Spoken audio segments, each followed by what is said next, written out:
The snow fell softly over the Michigan woods as John Carter adjusted his binoculars.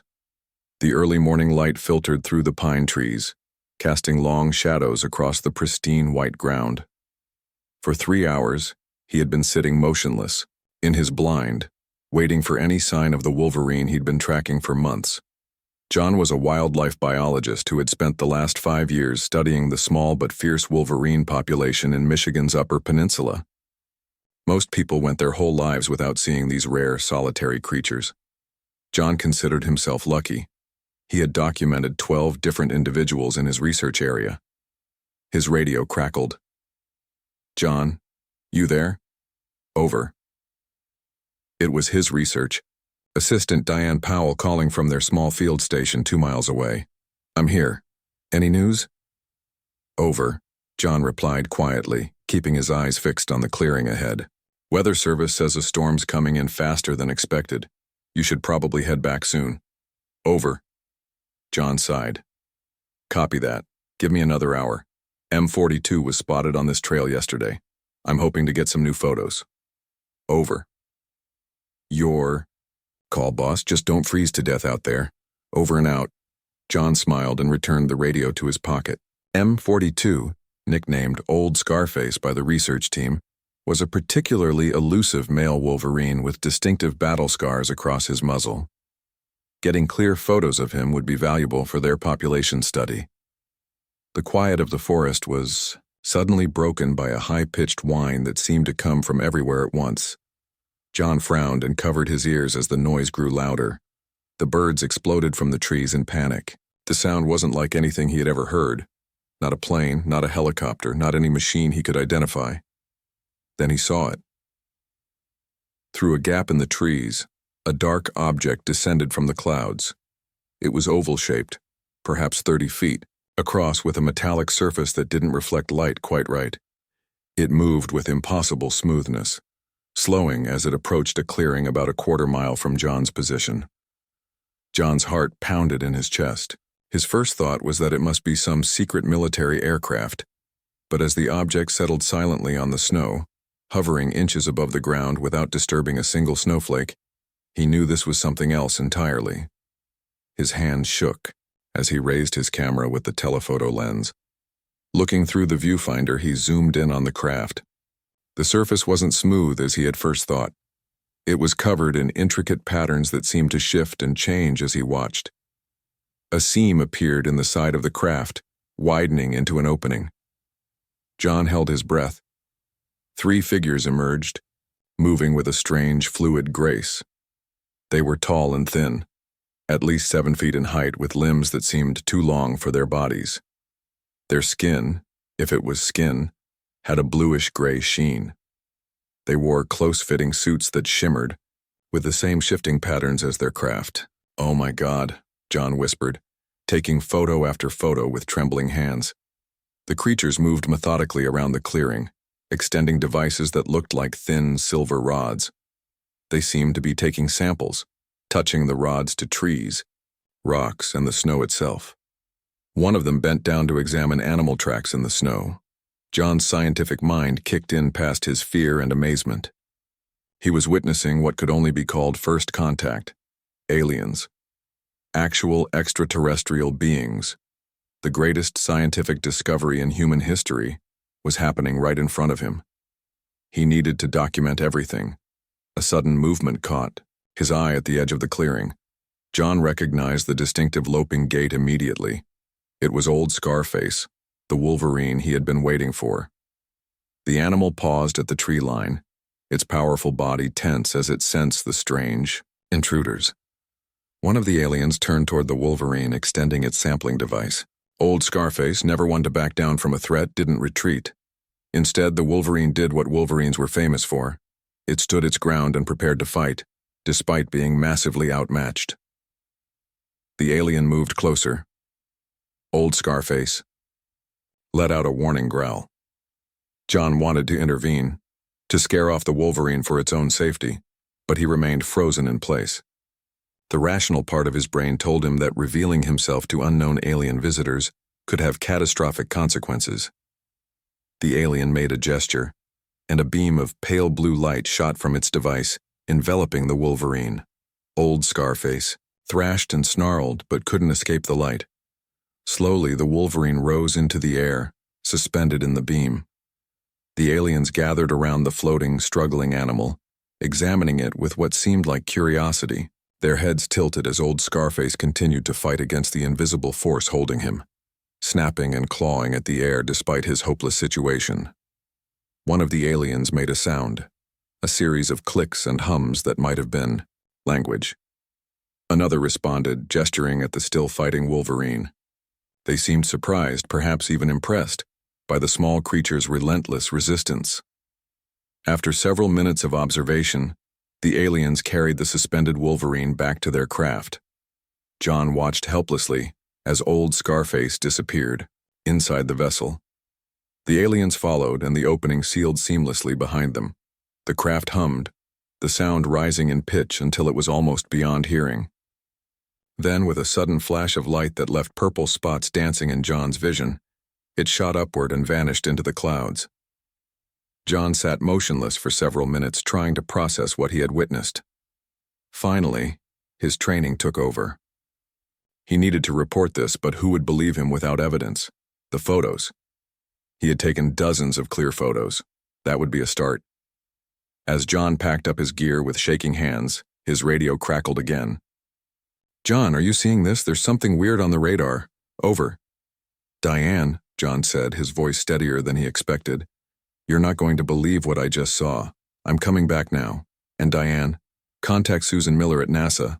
I still have her email from that conference last year. We need to talk to her right away." "NASA, John, what's going on? Over." "I think," John paused, the words feeling strange in his mouth. "I think we just had visitors, and they took old Scarface with them." As John made his way back through the snowy forest, the implications of what he had witnessed began to sink in. Humans were no longer alone in the universe. And for some reason, these alien visitors were interested in one of Earth's most tenacious predators, the Wolverine that never backed down, even when facing impossible odds. What he didn't know yet was that in Washington, D.C., NASA analyst Susan Miller was already staring at her monitor in disbelief. Multiple anomalous objects had entered Earth's atmosphere in the last hour. Whatever John had seen in the Michigan woods was just the beginning. Susan Miller sat in her small office at NASA headquarters, her eyes fixed on the monitor displaying orbital tracking data. Coffee cups littered her desk, evidence of her 18-hour shift. What had started as routine satellite monitoring had turned into the most important day of her career. "They're still there," she muttered to herself, watching the cluster of unidentified objects hovering in Earth's orbit. The objects had appeared suddenly 12 hours ago, materializing without any approach trajectory. That alone defied known physics. Her phone rang. Susan answered without taking her eyes off the screen. "Miller." "Susan, it's John Carter from the Michigan Wildlife Research Center. We met at the conservation conference in Denver last year." Susan frowned, trying to place the name. "Sorry, I'm in the middle of something critical right now." "I know about the visitors," John said, his voice low and urgent. "I saw them. I have pictures." Susan froze. The sightings had been classified. How could a wildlife biologist know? "What exactly did you see?" she asked carefully. "A craft landed in the woods near my research station this morning. 3 beings came out. They took samples. They captured a Wolverine I've been studying. I have clear photographs of everything." Susan's hand tightened on the phone. "Don't share those images with anyone else. Don't post them online. Don't tell anyone what you saw. I'm sending someone to you." "There's more," John continued. "The local sheriff just called. Similar crafts have been spotted over wilderness areas across the Upper Peninsula. They seem to be capturing predator species, wolves, bears, even a mountain lion from the zoo in Marquette." "Stay where you are," Susan said. "I'll call you back in 10 minutes. Susan hung up and immediately dialed another number. "General Harris? It's Miller from NASA. We have confirmation of ground contact. Multiple locations." Aboard the Melnorian mothership, Chief Xenobiologist Vrelka studied the Earth creature with growing fascination. The small, furry animal with powerful jaws and sharp claws had been placed in a standard containment field, a transparent cube of energy that would hold specimens for study. Most captured species reacted predictably. They would test the barriers perhaps a few times, then accept their containment, and settle into passive behavior. This pattern was universal across thousands of worlds the Melnorians had studied. This creature, identified as Wolverine in Earth's information networks they had accessed, was behaving differently. For 2 hours, it had not stopped trying to escape. It clawed at the energy field despite the painful feedback, threw itself against the barriers, and showed no signs of tiring. Its small eyes burned with defiance each time it was repelled. "Fascinating," Vrelka said to her assistant, Nortel. "Apply the deterrent pulse again." Nortel touched a control panel. The containment field flashed, delivering a mild shock to the Wolverine. The animal snarled, shook itself, and immediately resumed its assault on the barrier. "It should be learning that escape is impossible," Vrelka noted. "Yet it continues. Increase biological scans. I want to understand what motivates this behavior." In another section of the ship, Commander Zrekthul received reports from the survey teams returning from Earth's surface. All teams accounted for. "Commander," his first officer reported, "they have collected specimens of the dominant predator species as requested. The humans remain unaware of most collection activities." "Most?" Zrekthul questioned. "One team was observed by a human in the northern forest region. The human recorded images of our collectors in the specimen acquisition." Zrekthul's inner eyelids flicked in annoyance. "Was the human captured?" "No, Commander. The team followed protocol for minimal contact and departed without engaging." "Have we intercepted the human's communications?" "Yes, Commander. The human contacted a space monitoring agency. They are mobilizing a response team."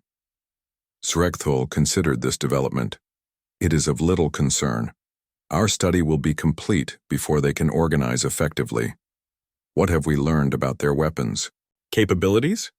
"Their nuclear arsenal could cause minor damage to our vessels, but their delivery systems are easily countered. They pose no significant threat. Continue monitoring. I will observe the specimen research personally." Back on Earth, John Carter paced nervously around the small research station. Diane Powell worked at a computer nearby, organizing the photographs of the alien encounter.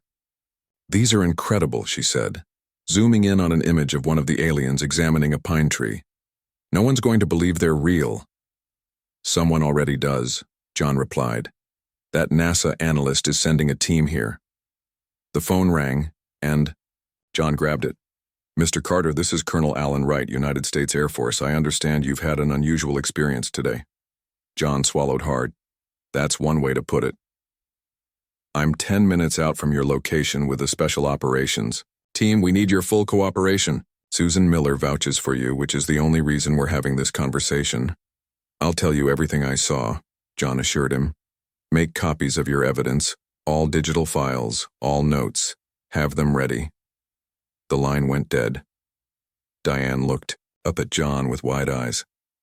"The military is coming here? John, what have you gotten us into?"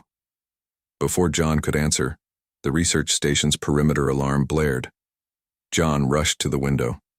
A black helicopter was landing in the cleared area, behind the station. "They got here fast," John muttered. 6 people emerged from the helicopter, 5 in military uniforms and 1 woman in civilian clothes. They moved with urgent purpose toward the research station door. John opened the door before they could knock. The woman stepped forward, extending her hand. "Mr. Carter, I'm Linda Vasquez, zoologist with Defense Department clearance. These gentlemen are with Colonel Wright's Special Operations Team. We need to see exactly what you witnessed." In the mothership laboratory, Vrelka made careful notes as she observed the Wolverines' continued efforts to escape. Her assistant approached with new data. "Chief Xenobiologist, I have compiled information on this species from Earth's data networks," Nortel said. "This creature is known for unusual persistence and ferocity, despite its small size. It routinely challenges much larger predators and prevails through sheer aggression and unwillingness to retreat." "Interesting," Vrelka responded. And yet, this behavior seems maladaptive. It wastes energy. It risks injury. By all logic, the creature should assess its situation and conserve strength when escape is mathematically impossible. Commander Zrekthul entered the laboratory and observed the Wolverine's ongoing struggle. "How long has it been attempting escape?" he asked. 3 standard units, Vrelka replied. "It has not paused except when temporarily incapacitated by deterrent pulses." The Wolverine hurled itself against the energy barrier again, was repelled, and immediately gathered itself for another attempt. Blood matted its fur where repeated impacts had caused injury, yet its eyes showed no diminished intensity. "Most unusual," Zrekthul commented. "Have the other Earth predators displayed similar characteristics?" "To varying degrees, yes," Vrelka confirmed. "But this specimen is exceptional. Its persistence defies rational behavior models." The Wolverine slammed into the barrier again. "What happens," Zrekthul asked, "when a species does not recognize when it is defeated?" Linda Vasquez studied the photographs on the computer screen, zooming in on the alien figures. Around her, military personnel set up communications equipment inside the small research station. Colonel Wright stood nearby, speaking quietly into a satellite phone. "You say they specifically targeted the Wolverine?" Linda asked John, who hovered nervously at her side. "Yes," John replied. "They seemed especially interested after they saw how it reacted. Old Scarface, that's what we call him, didn't run away. He stood his ground even though they were much bigger." Linda nodded thoughtfully. "Wolverines are known for that. They're pound for pound among the most aggressive animals on the planet. They've been documented driving bears away from kills." Colonel Wright ended his call and joined them. "NASA confirms objects in orbit consistent with a large mothership and smaller craft. The President has been briefed. For now, we're keeping this quiet to prevent panic." "What do they want?" Diane asked, her voice shaking slightly. "That's what we need to figure out," Wright answered. "From Mr. Carter's observations and reports coming in from other locations, they appear to be collecting samples of Earth's predator species." "Not just any predators," Linda interjected. "Based on the patterns we're seeing, they're targeting species known for unusual aggression or persistence. Species that fight larger opponents. Species that don't give up." "But why?" John asked. "When you study a new planet, you assess threats," Wright said grimly. "You determine what you're up against." The satellite phone rang. Wright answered it, listened briefly, then looked up at the others with a tense expression. "They've started taking human samples. 5 people have been abducted in the last hour." In the depths of the Melnorian mothership, Commander Zrekthul convened an emergency meeting of the High Council. The ship's holographic chamber displayed the 7 members of the Council, their images transmitted from the homeworld, millions of light years away. "Explain your concerns, Commander," the first voice of the Council said. "Honored Council, our standard planetary assessment has revealed anomalies that require your guidance," Zrekthul began. "The dominant species of this world, humans, show concerning behavioral patterns similar to a particularly aggressive predator species called Wolverines." Chief Xenobiologist Vrelka stepped forward. "We have observed that certain Earth species continue resistance long past the point where our behavioral models predict they should submit. This small predator has attempted escape more than 50 times without learning the futility of its actions." Vrelka gestured, and a hologram appeared showing the Wolverine still hurling itself against its containment field, now visibly weakened and injured, yet still fighting.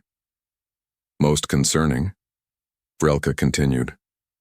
"Our analysis of human historical records shows the same pattern in their species.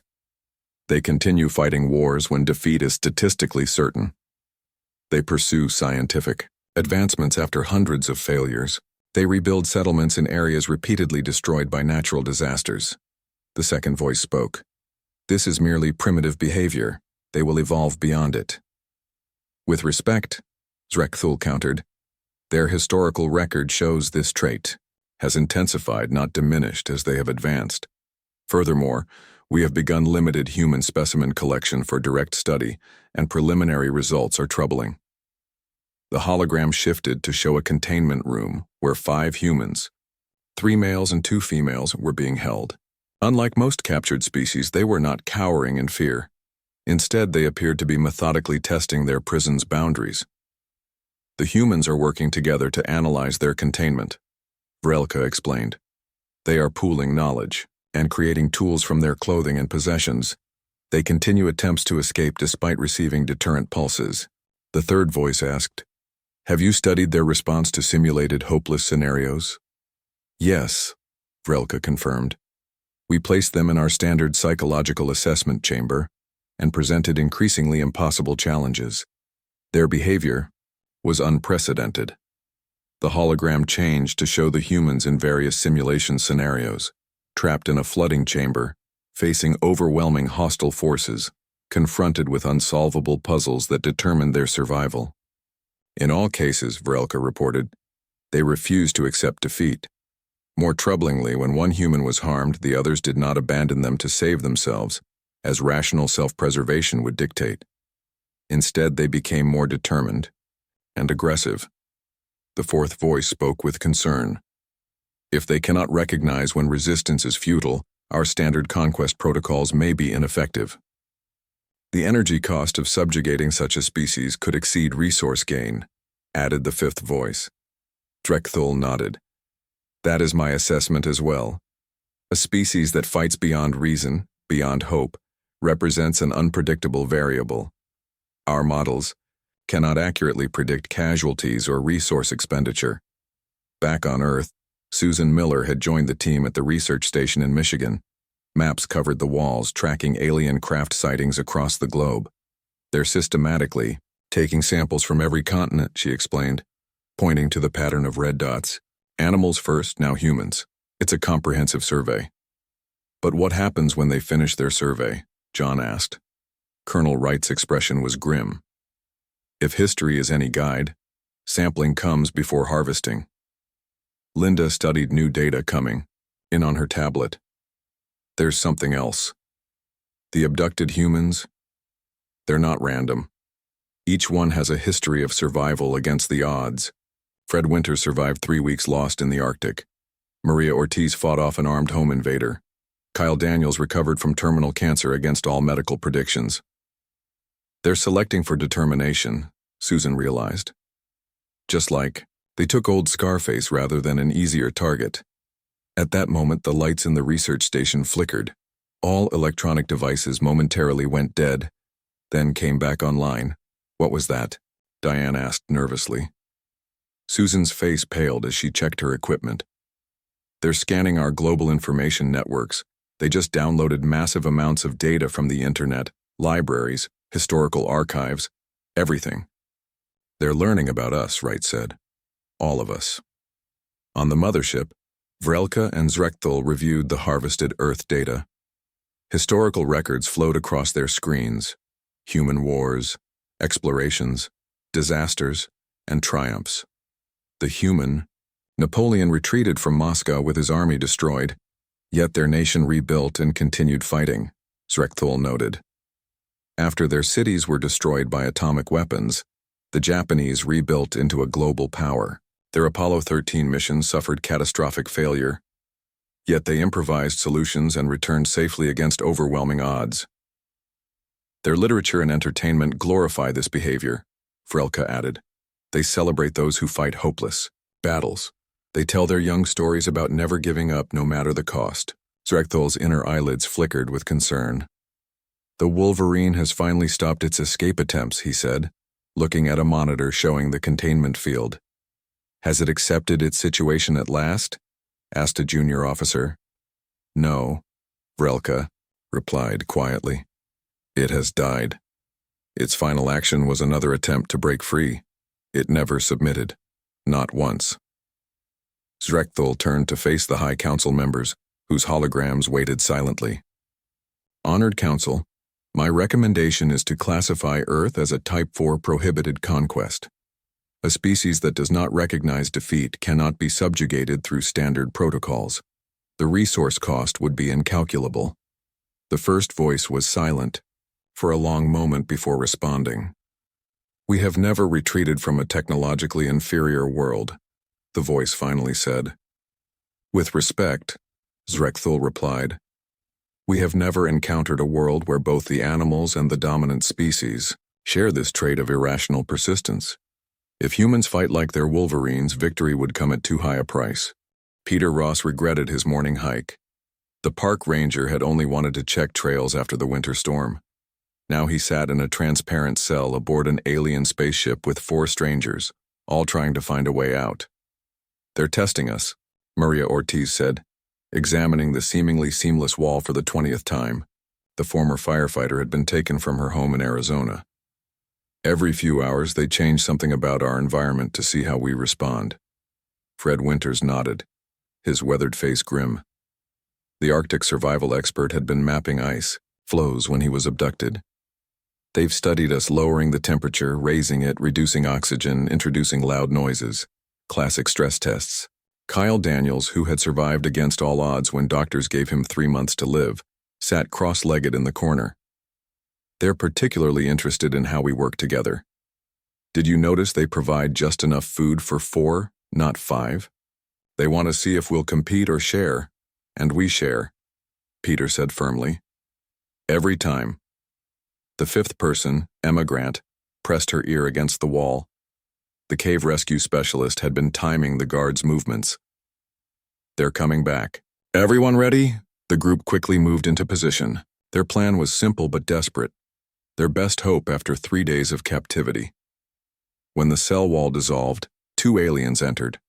One held a device that projected images, while the other carried what the humans had determined was a recording tool. Before the aliens could begin their next test, all 5 humans rushed forward at once.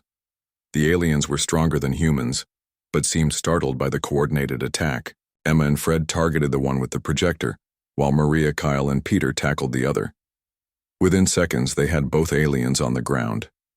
Get the devices, Emma shouted. Peter grabbed the projector device. He had watched the aliens use it enough times to activate it. Images flashed, schematics of the ship. He quickly searched for what looked like a map. There. Maria pointed to what appeared to be docking bays. That must be where they keep their smaller ships. Fred had seized the recording tool and was experimenting with its controls. I think this can open doors, he said, as a panel slid open in their cell wall. The 5 humans didn't hesitate. They rushed through the opening, dragging the stunned aliens with them to use their biological signatures for security barriers. On the command deck of the mothership, alarms blared. The human specimens have escaped containment, a junior officer reported. Zrekthul rose from his command chair, inner eyelids flickering rapidly. How is this possible? The containment field is designed to be impenetrable. They coordinated an attack when the research team entered for testing, the officer explained. They have taken 2 researchers hostage and acquired access devices. Vrelka hurried onto the deck, her normally calm demeanor disturbed. Commander, the humans are displaying unprecedented problem-solving abilities under pressure. They are using our own technology against us. Where are they now?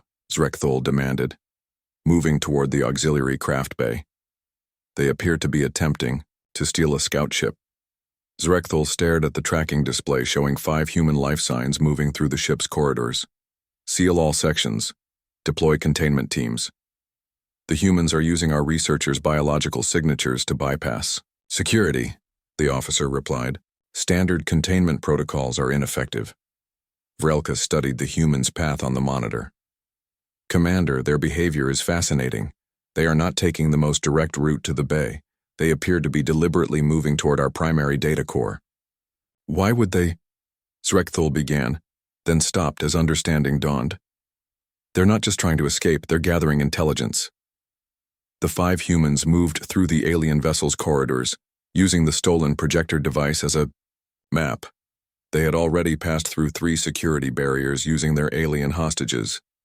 This way, Peter whispered, pointing down a side passage. According to the map, that large chamber is their central computer core. We need to split up, Emma suggested. 3 of us get to the computer, 2 head for the ships to prepare for escape. No, Maria countered firmly. We stick together. Nobody gets left behind. She's right, Kyle agreed. Together we have a better chance. They reached a massive door that pulsed with internal light. Fred manipulated the captured device and the door slid open to reveal a vast chamber. In its center floated a crystalline structure the size of a car, glowing with millions of tiny lights. "That has to be their main computer," Peter said in awe.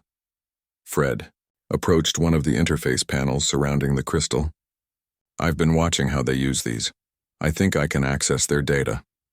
While Fred worked, the others kept watch. Minutes ticked by. Distant alarms could be heard echoing through the ship. "They'll find us soon," Maria warned. "Got it," Fred announced. "I'm downloading their files on Earth and—" His eyes widened. "Their invasion plans." "They're planning an invasion?" Emma asked. "Not exactly," Fred replied, studying the alien text that the device was translating. "They're actually debating whether to cancel their standard conquest protocol because of us, because of how we behave." "What do you mean?" Peter asked. "According to this, they conquer planets as a matter of course.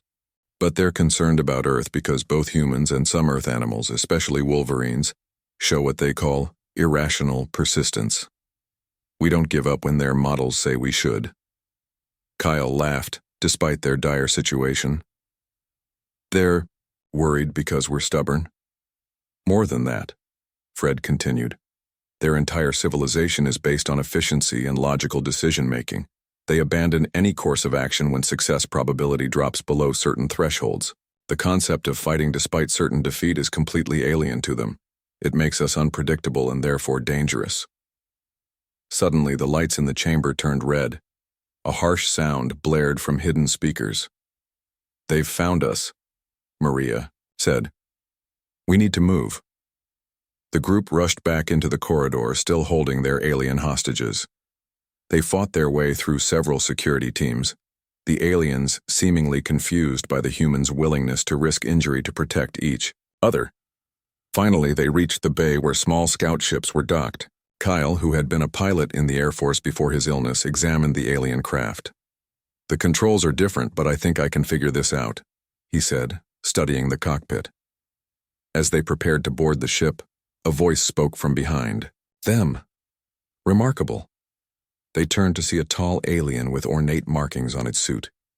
Commander Zrekthul stood flanked by armed security personnel, but made no move to attack. "You have traversed half the ship, overcome multiple security barriers, gathered intelligence, and reached a potential escape vessel," Zrekthul continued. "All while protecting each other and your hostages. You could have moved faster by abandoning your injured companion." He gestured to Peter, who had suffered a burn to his leg during one confrontation. "That's not how we do things," Maria replied defiantly. "So we have observed," Zrekthul said. "Throughout your species' history, this pattern repeats. You reject the logical course when it conflicts with your connections to each other." The commander made a gesture, and the security team lowered their weapons. "You may keep the data you have stolen," Zrekthul continued. "We have decided to withdraw from your world. Your Wolverine-like persistence makes conquest too costly, regardless of our technological superiority." The 5 humans exchanged confused glances. "You're letting us go?" Emma asked suspiciously. "Yes," Zrekthul replied. "You will be returned to Earth with your memories intact. Tell your leaders what you have learned here. Perhaps our species will meet again when humans have advanced further." In the Michigan Research Station, Colonel Wright received the transmission with disbelief. "They're releasing the abductees? And withdrawing from Earth orbit?" he asked, staring at Susan. "That's what they're saying," she confirmed, studying the message on her screen. "They say we're being classified as—" She paused, frowning at the translation. "Wolverine parallel sentience, apparently that's a compliment." 1 month after the Melnorian ships disappeared from Earth's orbit, life was slowly returning to normal. For most people around the world, the brief alien visit had been nothing more than strange lights in the sky and unusual news reports. The governments of Earth had decided to release limited information about the encounter, confirming extraterrestrial contact, but downplaying the invasion threat. John Carter stood at the edge of the clearing, where he had first seen the alien craft land. The snow had melted and spring was bringing new life to the Michigan forest. Beside him, Linda Vasquez set up a new wildlife camera. "Do you think they'll ever come back?" John asked, scanning the clear blue sky above them. Linda secured the camera to a tree trunk before answering. "I don't know, but thanks to the data the abductees brought back, we'll be better prepared if they do." The 5 humans who had been taken aboard the Melnorian mothership had returned with valuable information about the aliens' technology, biology, and culture. Scientists around the world were still studying the stolen data, which included star maps showing the extent of the Melnorian collective's territory. "It's still hard to believe," John said, shaking his head. "An advanced civilization decided not to invade Earth because they were impressed by a Wolverine's stubbornness." Linda smiled. "Not just the Wolverine. They were impressed by humanity's stubbornness too. Our history is full of examples of people who refused to give up when logic said they should. They walked deeper into the forest, following tracks in the soft ground." The research team had returned to their work of tracking and studying the Wolverine population. With the aliens gone, the project had taken on new significance. Understanding Wolverine behavior now seemed like an important part of understanding humanity's own survival traits. "There," John whispered, pointing ahead. In a small clearing, a female Wolverine watched over 3 kits as they played in the early spring sunshine. The young Wolverines tumbled over each other, practicing fighting moves that would one day make them feared predators. "That's F-28, John said softly. "We've been tracking her for 2 years. Linda took photos while John made notes.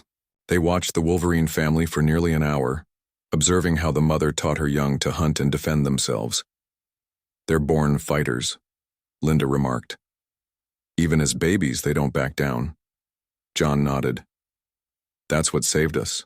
The aliens couldn't understand a species that keeps fighting when the odds say it's hopeless." As they walked back to the research station, John's radio crackled.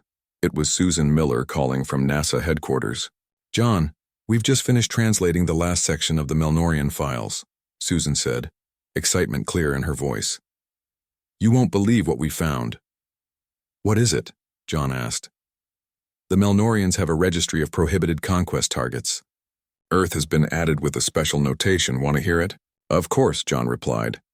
Susan read from her notes. "Planet Sol 3, Earth. Home to 2 species that do not comprehend impossible odds, Wolverines and humans. Both species continue resistance long past point of rational surrender. Resource. Cost of conquest exceeds potential gain. Approach with extreme caution." John laughed. "So we scared them off because we're too stubborn to know when we're beaten?" "Essentially, yes," Susan confirmed. "Their civilization is built on logical efficiency. They can't comprehend fighting when the math says you'll lose. It makes us unpredictable, and therefore dangerous to them." Later that evening, a small ceremony was held at the White House. The 5 returned abductees were being honored for their courage.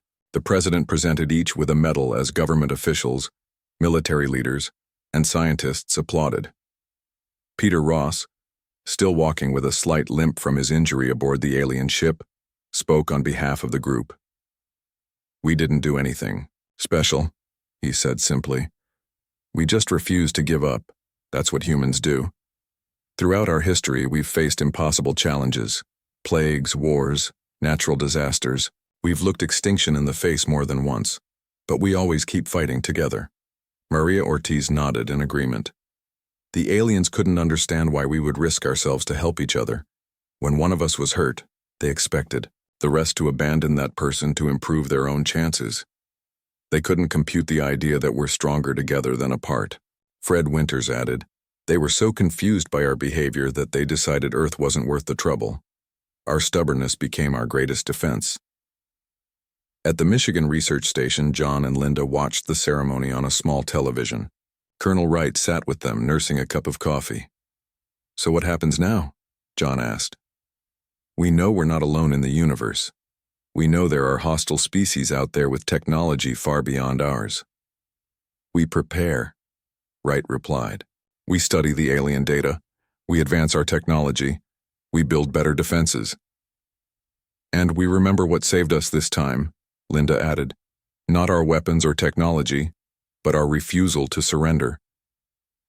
Outside the window, The forest was dark and peaceful. Somewhere in those woods, Wolverines hunted and survived as they had for thousands of years. Tough, persistent, refusing to acknowledge the concept of hopeless odds. In the vastness of space, the Melnorian mothership rejoined its fleet. Commander Zrekthul stood before the High Council, now present in physical form rather than as holograms. Your decision to withdraw from Earth was unprecedented, the first voice said. No commander has ever retreated from a technologically inferior world. With respect, honored Council, Zrekthul replied, Earth represents a unique case. Our conquest model relies on rational surrender when resistance becomes futile. Both the Wolverines and humans of Earth continue fighting long past this point. The second voice studied the data displays floating before them. Their historical record confirms this. They have faced planetary disasters, pandemics, and wars of mutual destruction, yet they persist.